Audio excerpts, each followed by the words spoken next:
Hey, what's up, guys? Got another pair from Acme Shoemaker to unbox today. I'll link a bespoke unboxing that I had from Acme, which will go into their full, like, bespoke wooden box. This pair of shoes also includes their newer shoe bags, which has the lined detail in that bag as well. And let's get to the shoes. I'll say this is a made to order shoe. This is not a shoe that I designed like I did with the penny loafer, and I don't think that qualifies or disqualifies it as a made to order shoe. That's still the only way that you would get this. The context around it is this was a special shoe that Acme made to kind of celebrate some of the progress and the amount of time that they had been in business, and it was a kind of a tribute model to one of the first full bespoke pairs that they made for their owner and the owner of Medallion Shoes. So they wanted to recreate that using hatch embossed shell cordovan. They offered me the opportunity to pick this pair up, which otherwise would not have been available for purchase. I jumped at it. All right, let's get into the details. Yeah, let's start off with the last here. This is on the new N83 Plus last, which is the same last that my whole cut Lazy Man from them is on, as well as the plain toe derby. And you've seen that last a number of times. It's probably the go-to last for their split toe derby models. The way that they indicate that is by adding the plus after the name of the last. So this is the N83 Plus, and what this basically has done, per my understanding, is they have shortened the toe a little bit, made it a little bit wider in the forefoot, lowered the volume in the vamp, all while increasing a little bit of the instep and providing a better fitting, better proportioned layout of the original aesthetic that they were aiming for with that last. At first, I was a little concerned about when they were talking about removing volume and changing everything, but looking at it in person, I have no concerns or worries about it anymore. It really looks and feels like it's delivered on everything that they had intended to do. Now that we have that out of the way, let's actually get into the details of the shoe. Starting with the upper, this is horween dark cognac shell cordovan. The main differentiator here, besides this being the derby pattern instead of the blocher pattern where this would all be one piece and then this is just coming out of that, the real big piece is the apron. So instead of just your standard pie crust apron, this actually is a Norwegian double braided apron, but basically on either side of the joint of these two pieces of leather, there is a Norwegian braid.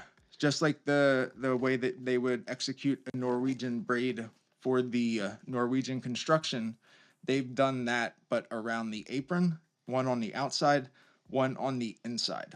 Very beautiful way to allow the shoemaker to demonstrate their skill and their craft and differentiating the styles from something that has become a very a very saturated market of pie crust split toe derbies. Doesn't mean I like them any less, but there's a wealth of them out there today. So this is a welcomed change or a welcome variation on that.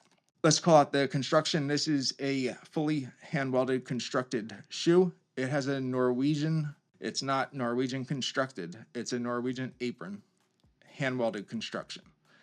This has a blind welted waist. And when we flip this over, this is, my favorite bottom finishing, which is a single color, extremely subtle, and it really just kind of lets the shape speak for the level of detail and the craftsmanship. It has a blind welded waist, a round bottom.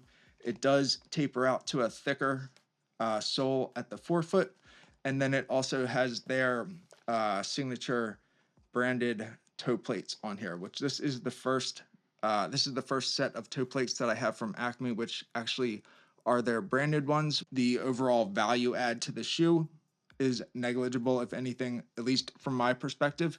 but it's definitely a nice touch. And I think it kind of rounds out a lot of the personalization that Acme and the character, the signature that Acme is beginning to build for itself. When they first started out, a couple of years ago, they didn't have much of a signature look.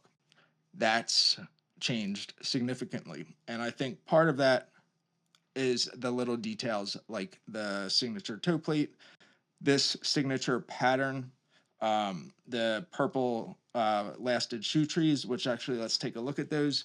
The box, like they are beginning to build a strong catalog of patterns, of aesthetics, of last shapes, of details, so that when you see a shoe like this, you know that it's Acme, and that is really, I think, what every shoemaker, every brand should be aiming for. So let's get this shoe tree out and we'll take a look. Now, this shoe tree is very, very reminiscent of the other shoe trees that I have from Acme. The one thing I'll notice just holding it, it's got more weight to it. It feels more solid across the forefoot, and the finishing on it seems to be a lot more fully sealed, and it's not something that's going to kind of chip off or fade. It seems like they really kind of leveled up the quality of that finishing mechanism or that finishing process that they're using for it. This is me just kind of getting distracted here, but if you notice here, as I squeeze right here, you can't. So I think that's a fantastic sign. It's something that you really see from high-end quality shoemakers that know what they're doing, because that is the extended heel counters that go from the heel all the way to the forefoot, and it doesn't make it uncomfortable. Well, if that shape was there and there was no support in that shape, that's purely an aesthetic, and it's not actually giving you any benefit. When that shape is there and you have the actual extended leather support built into it, that's what really is giving you that all day comfort and that all day support throughout your arch. So there we have it. These are, this is a pair of shoes that I couldn't be happier to have had the opportunity to pick up from Acme.